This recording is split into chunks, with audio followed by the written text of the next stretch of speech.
Hey, when I first started putting speeches out, it was strictly about motivating people, trying to help people understand, look, you don't have to stay in that same situation forever.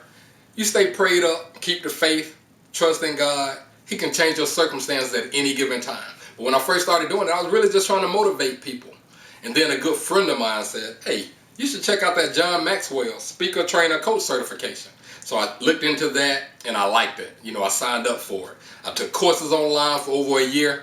Then I had to go down to Orlando and give a speech among my peers, all just to get certified. But once I got certified, I was like, okay, it's time to make some money. But I was also listening to other motivational speakers at that time too. And as I was listening, I was hearing them say, like, they were speaking well before they started getting paid to speak. So they said they were using all these speaking opportunities as just practice. So I was like, okay, I get it. You got to practice. You need to be practicing, and that comes first. It's just like with my basketball teams, we don't just go out and play people. We practice first. Even all the way up to the professionals, even the NBA.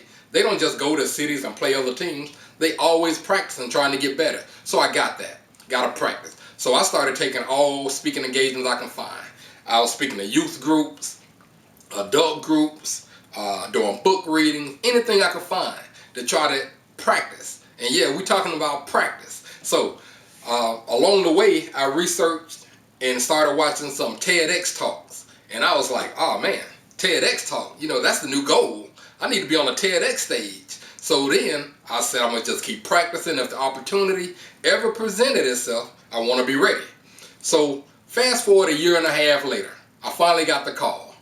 This is, and I'm not going to name drop because it wasn't the actual TEDx organization, but it was a third party company that worked to help place speakers on the TEDx stages. So she was like, this is, and we saw some of your speeches, we think we can work with you. We'd like to work with you to see if we can get you on the TEDx stage. And I was like, that'd be great. What do I need to do? She said, well, we'll set up an interview. Probably last about 30 minutes. And then we'll just go from there. See how we can help you. I was like, great. So we set up the interview. I'm on the interview talking and everything's going good. Every time I answer, she'd be like, that is amazing. Or that's great. That sounds good. Fans are going to love this. So she gets to the end, about 30 minutes later, she said, I have one final question. Why do you think the world will be interested in your story? And truthfully, she had already asked this question a couple of times during the interview. But I go back into it again, and I'm like, there's some people out there that's struggling. There's some people that need hope. There's some people that need to know that if you stay prayed up, keep the faith, try to do the right thing, believe, have belief, God can change your circumstances at any given time. That was me years ago. So my speech is basically based on my previous life's experiences. Just things that I've gone through over the years and how God has brought me through certain situations. And she was like, that's a great story. One thing I like to talk to you about, though, is when we talk and work with speakers, we encourage them to not use the word God. And it messed me up for a minute. So I'm thinking, my first thought was like little Arnold on a different stroke, like, hey, what you talking about, Willis? That was my first thought. But I was like, did you say don't use God? And she was like, yeah, some people, God might offend some people. And I was like, okay, well, I don't mean no disrespect, but if it wasn't for God, we wouldn't even be having this conversation. She said, oh yeah, I get it. We just prefer the phrase, a higher power. And I had heard people talk about that before. Like, I don't believe in God, but I do believe there's a higher power. So I had heard that before, so I got what she was saying. The problem is, everything that I've done and been through, I've always told God, like, God, I'm going to give you all the praise and the glory. So I'm at a crossroad.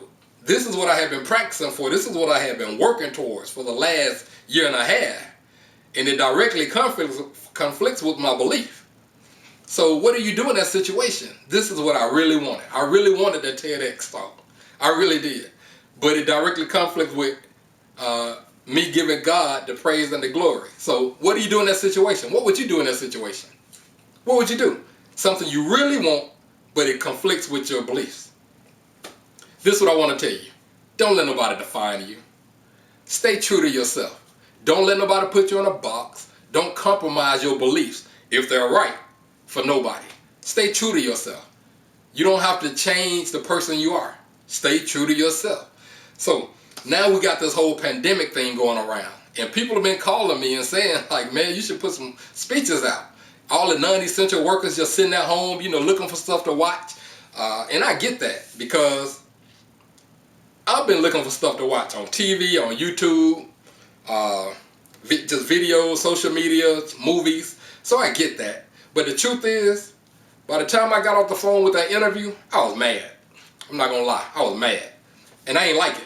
I was deflated. Everything I had been working for directly conflicted with my beliefs. So I was mad. I couldn't motivate nobody. I needed motivation. So what happened, I had to go back to my old ways of have faith, try to stay prayed up, believe in God, trust that He got another plan for my life. And somewhere along the way, God just kind of cleansed me of that angry feeling that everything I had been working for. And somewhere along the way, I heard that maybe you did all that practicing and all them speeches and all that extra work, but it was for something else. It wasn't even for the TEDx talk. That's something you wanted. That wasn't the plan that I had for you. Somewhere along the way, I heard that. So I felt a whole lot better. So now I'm able to get back in front of the camera, start trying to motivate you and uplift people. I have a whole series I put together on leadership. Y'all gonna love that. If you hadn't already subscribed to the YouTube channel, you probably want to go ahead and do it, because you want to get that video. You want to get those videos as soon as they come out. I have a whole series on leadership, and I know it's pretty good. So before I go, I want to leave you with one question. From a leadership standpoint, if you was a leader in your company that you work for, what are some things that you can do to where people cannot imagine leaving to go work somewhere else? From a leadership standpoint.